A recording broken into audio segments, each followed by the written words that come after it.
Please stand and join me for the Pledge of Allegiance. I pledge allegiance to the flag of the United States of America and to the republic for which it stands, one nation, under God, indivisible, with liberty and justice for all. I know for those of you here, it doesn't look like we have anything remotely approaching a quorum, but I think we might. So let me look online and see who we have. I see Mr. Passament. I see Mr. McKellen. I see Mr. Rodman. And I see Ms. Howard. That's 1, 2, 3, 4. So that gives us a quorum, I think. Public notification of this meeting has been published, posted, and distributed in compliance with the South Carolina Freedom of Information Act. I need a motion to approve the agenda, and it's going to have to be from... I would like to amend the agenda, please. Okay. I would like agenda item number 8, which will be a recommendation to County Council for us to amend Section 2-8 of Ordinance 2020/27, which is setting the salaries of County Council for the upcoming year. This is the election year, which means we have to go through the process of setting the salaries for the new council. Are you prepared to make that motion at the appropriate time? Yes, sir. All right. Do we have a second to the to Mr. Passman's amendment to the agenda? All right, folks. Let's don't let Stu. You seconded? I think Stu. Yeah. He did. Okay. We have a motion and a second. Do we have any discussion, or do you want to save that for the actual vote itself? No discussion? Hearing none, I'll call the question. You want to call a roll since everybody's online? Well, let me try this without exception. Without exception, we'll accept the amendment. Are there any exceptions? Hearing none, Mr. Passament's motion to add item number 8 to the agenda is approved.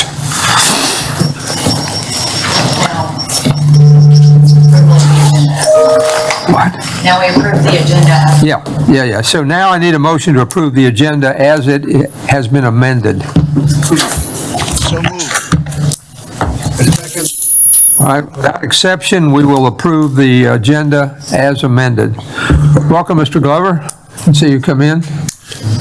Good to be here. Nice to see you. In person. Getting kind of lonely in here. I thought you needed some company. Right, I do. Next is citizens' comments. Anyone who wishes to speak during the citizens' comment portion of the meeting will limit their comments to no longer than 3 minutes, a total of 15 minutes, and will address council in a respectful manner appropriate to the decorum of the meeting, refraining from any use of profane, abusive, or obscene language. Anyone who wishes to speak, yes, ma'am. Approval of minutes. Oh, I'm sorry. I need a motion for approval of minutes from the May 2nd meeting. Did I hear a motion? Okay. I'll second that. Thank you. Without exception, we will approve the minutes of the May 2nd, 2022 meeting. And now we're back to citizens' comments. Are there any members of the public who wish to to address this body? Okay. The main item, what was the only item on here until Mr. Passament made a motion to amend the agenda, is discussion of an ordinance that accepts the transfer of the conduct of municipal elections from the city of Beaufort to the Board of Voter Registration and Elections of Beaufort County. I will make an effort to explain this, and we have plenty of people here who can correct me and add to it if they like, as the Mayor Beaufort is here and our attorneys are here. Mr. Kevin is here, is familiar with it. Here's my best understanding of it. Somewhere back in the early years, prior to 1999, prior to 1997 anyway, Each municipality had a municipal election commission, and they conducted their own elections, certified their own results, and et cetera, et cetera, et cetera. But in the late 90s, in the case of Beaufort, I think 1999,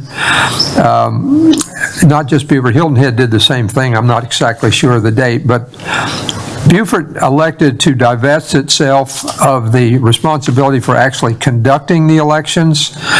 While they retained a municipal election commission, they divested themselves of the responsibility of actually conducting the election. And for reasons that I don't totally understand, anytime any municipality changes its arrangement with the Board of Elections, the Beaufort County Board of Elections, Beaufort County Council has to approve it.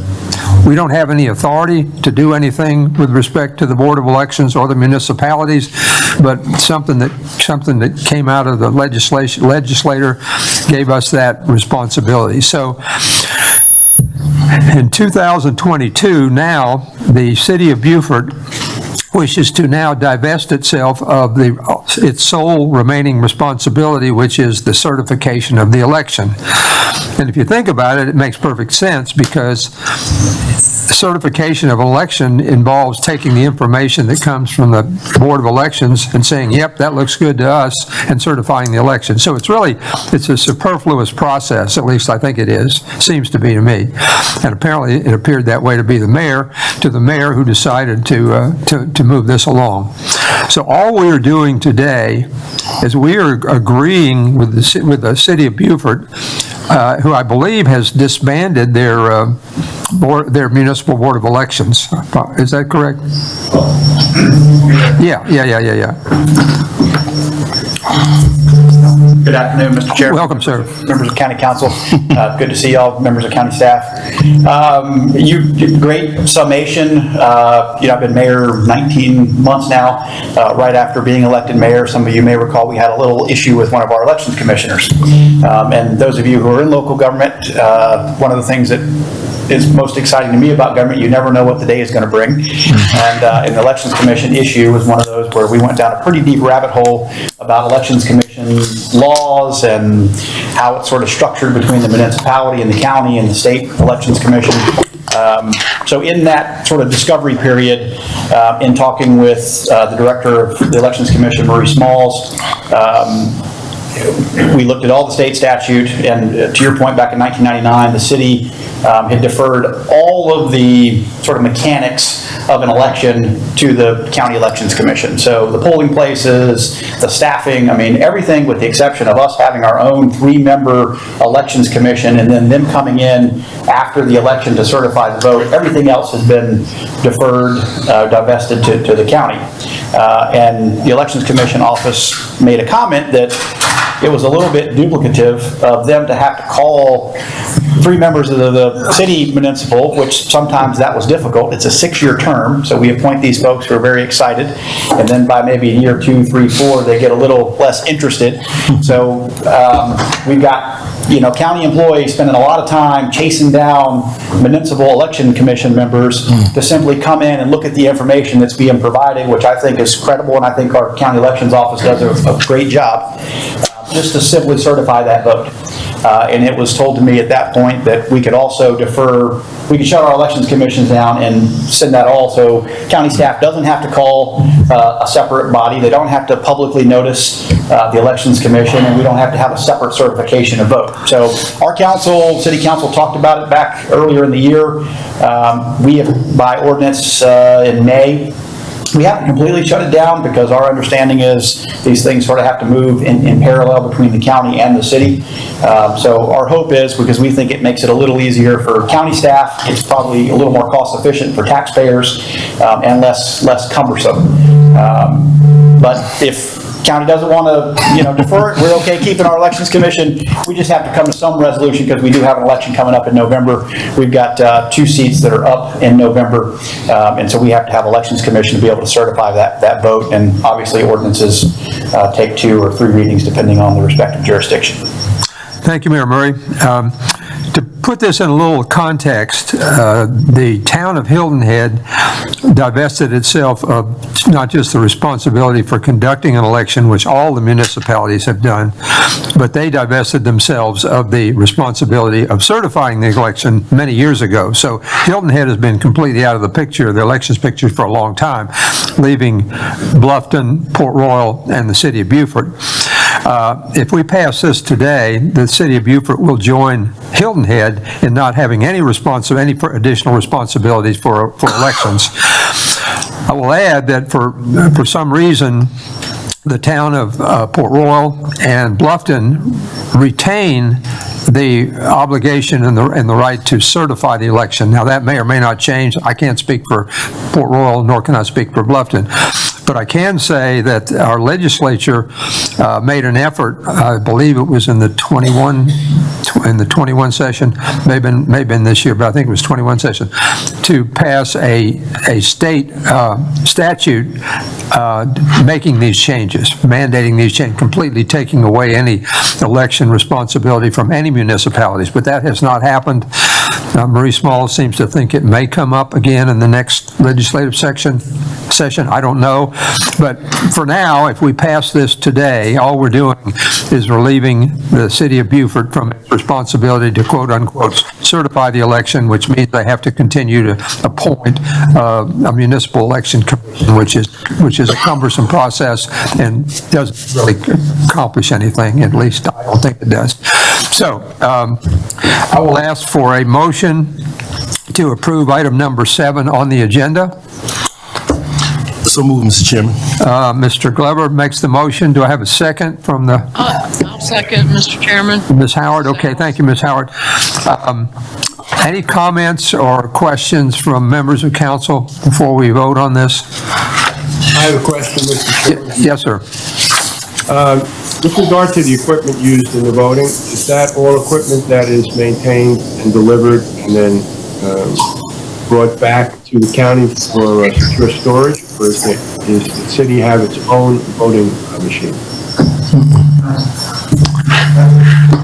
So that's a great question, Councilman McGowan. The city owns no voting equipment. We don't handle any precincts. We don't handle any marketing of elections. Everything has been deferred to the County Elections Commission. And I meant to say in my previous comment, there's also no additional cost to the county. We do get a bill, we get an invoice from the Elections Commission after the election concludes for whatever the municipal share of conducting the election is. And that wouldn't change even with the deferral of the commission.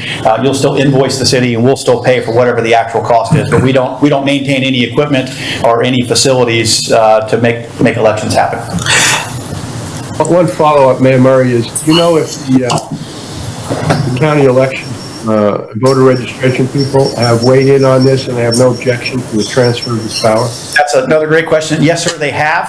And my understanding is the Elections Commission board has voted in favor of this, and that was a required step to bring it to county council. So both Beaufort City Council and the Beaufort County Elections Commission have an affirmative vote in support of this move. Not only do they support it, they encourage it. They encourage it. And I think to your point, there's 274 municipalities across South Carolina. Given the controversy around election laws and rules and making sure that elections are performed in a very, responsible way. The bill is pending again in the General Assembly this upcoming session. So I think there will probably be a statewide mandate doing away with municipal election commissions and also mandating that municipal elections occur in line with general elections, like most of the counties in national elections. It's just a matter of time because both Hilton Head and Beaufort, we have our elections with the general elections. Bluffton and Port Royal have off-cycle, sort of middle of the year elections. Yeah, Mayor Murray mentioned something that I should have mentioned, and that is that all the municipalities, whether they retain the right to certify elections, or even if they, not if they retain the right to actually conduct the elections, but they all pay for the elections. Beaufort's not unique. All municipalities pay for the election. They pay the County Elections Commission for any and all, and it's pretty broad, any and all expenses related to the conduct of the election. So, and this has been going on since back in the 1990s some of the municipalities began divesting themselves of the responsibility to actually conduct the elections. So, thank you, Mayor Murray. Thank you, Mr. Chairman. Thank you, Mayor. I have no further questions. Thank you. Anybody else? Okay, hearing no further questions, I'll call the questions. Sarah, you want to? Well, let me try it without exception. We can approve this without exception. Are there any exceptions? Hearing none, item 7 has been approved, which moves us to number 8, and I'm going to ask Mr. Passament to repeat that amended motion. Yes, I will make the motion to authorize the executive committee to forward to county council for the first reading of an ordinance to set the salaries for the county council based upon amending section 2-28 of our current ordinance. Thank you. And do I have a second on that motion? I'll second that, Mr. Chairman. McKellen seconds it. Okay. Any discussion, questions, or comments from members of council? I see our administrator looks like he wants to opine. So opine away, Mr. Administrator. I just need the committee to consider whether or not you would also want to add, we have not done it in several years, add a salary review for all other elected officials as well, to make sure we're paying them in accordance with what the market is paying. So if you all recommend that out today as a part of this and amend the current motion to add that, then we can have an ordinance prepared in about a month and bring that straight to council for consideration for first, second, and third reading. Are you recommending an annual review or? No, I'm just recommending that we review and amend the salary chart that's currently in the county code for elected officials. One time? Yeah, it would upgrade, like we did the comp and class with county positions, we would do that for the elected officials, treasurer, auditor, clerk court, coroner, sheriff, to make sure that we're paying them at what the market and what other counties our size are paying their elected officials. All other constitutional officers? That's correct, yes, sir. Mr. Chairman, I do not support the motion that's on the floor at this time, but I would offer amendment to include all elected constitution employees as part of the study, and I would support that motion. So Right, I'm offering that as an amendment. Thank you, Mr. Glover. Mr. Glover has made a motion to amend Mr. Passament's motion to include all constitutional officers in the review, which will take place, I don't know, when does this take place, Joe? Between now and January 1st? Yes, sir, it does. Okay. It requires 3 readings and a public hearing to have this enacted before it takes place. That's why time is of the essence. Okay. Well, there's an amendment on the floor that hasn't been seconded yet to add all constitutional officers. Do I have a second? Alice, is that a second? Yes, I'd like to second Okay. that. All right. We're now in discussion on the amendment, Mr. Glover's amendment to Mr. Passament's motion. Any comments or discussion on Mr. Glover's amendment to add the constitutional officers? Hearing none, without exception, we will adopt Mr. Glover's amendment to Mr. Passament's motion. Now we're back to the main motion. Any comments regarding the motion itself? The only comment I have was that these will actually have to be 2 separate ordinances, because the elected officials are treated somewhat differently than council members. So I will certainly work with administration and our attorney, because we do have an ordinance that talks about the elected officials and an ordinance that talks about county council. But we should have both of them looked at. So I am very happy that we would move forward in that regards. Thank you. Mr. McKellen, did you have something you wanted to? I was just going to ask the chairman to just talk a little bit more in depth about what he's trying to accomplish here. I'm not sure that it's actually an adjustment to the base salary we established in 2020, but rather to clear up some amendments that appeared in that ordinance that we're trying to reconsider with regard to other types of payments. I don't think this is a motion to increase the base salary as much as it is to clean up the ordinance that we passed in June of 2020.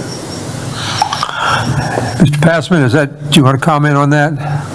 Yes, we will take a look at the ordinance itself, because there are some things in there that we have to clarify, and we'll work with administration and our attorney to ensure that everything is done correctly under the law.